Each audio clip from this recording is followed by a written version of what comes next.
Екінші сөз. Мен бала күнімде естуші едім. Біздің қазақ сартты көрсе күлуші еді. Енең дұрайын, кең қолтық шүлдірлеген тәжік. Сонау арқадан үй төбесіне саламын деп қамыс артқан, бұтадан қорыққан. Көз көргенде әке үкі десіп шығып кетсе, қызын боқтасқан, сарт-сұрт деген осы деп. Ноғайды көрсе, оны да боқтап күлуші еді. Түйеден қорыққан ноғай, атқа мінсе шаршап, жаяу жүрсе демін алады. Ноғай дегенше, ноқай десеңші.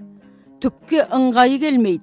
Салдат ноғай, қашқын ноғай, бәкәлшік ноғай деп орысқа да күлуші еді. Ауылды көрсе шапқан, жаман, сасырбас орыс деп. Орыс ойына келгенін қылады деген, не айтса соған нанады, ұзын құлақты тауып бер депті деп. Сонда мен ойлаушы ем. Ей Құдай-ай, бізден басқа халықтың бәрі антұрған, жаман келеді екен. Ең тәуір халық біз екенбіз деп. Әлгі айтылмыш сөздерді бір үлкен қызық көріп, қуанып күлуші едім.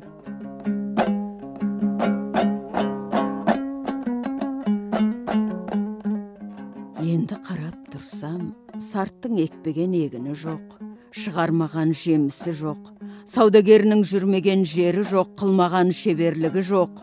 Өзіменен өз әуре, біріменен бірі ешбір шаһары жауласпайды.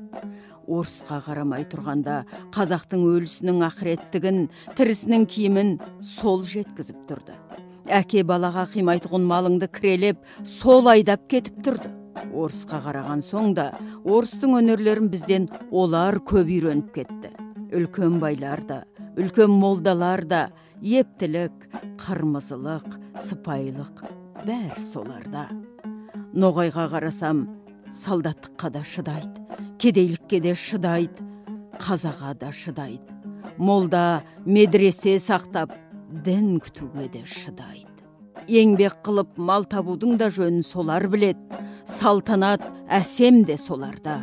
Оның малдыларына құлқын тамағымыз үшін біріміз жалшы, біріміз қош алушымыз. Біздің ең байымызды сәнің шақшаяғың білән пішіратырға қойған идан түгіл шық сасық қазақ деп үйінен қуып шығарады. Оның бәрі бірін-бірі қуып қор болмай, шаруа қуып, өнер тауып, мал тауып, зор болғандық әсері. Орысқа айтар сөз де жоқ. Біз құлы, күңі құрлы да жоқпыз. Бағанағы мақтан, бағанағы қуанған, күлген сөздеріміз қайда?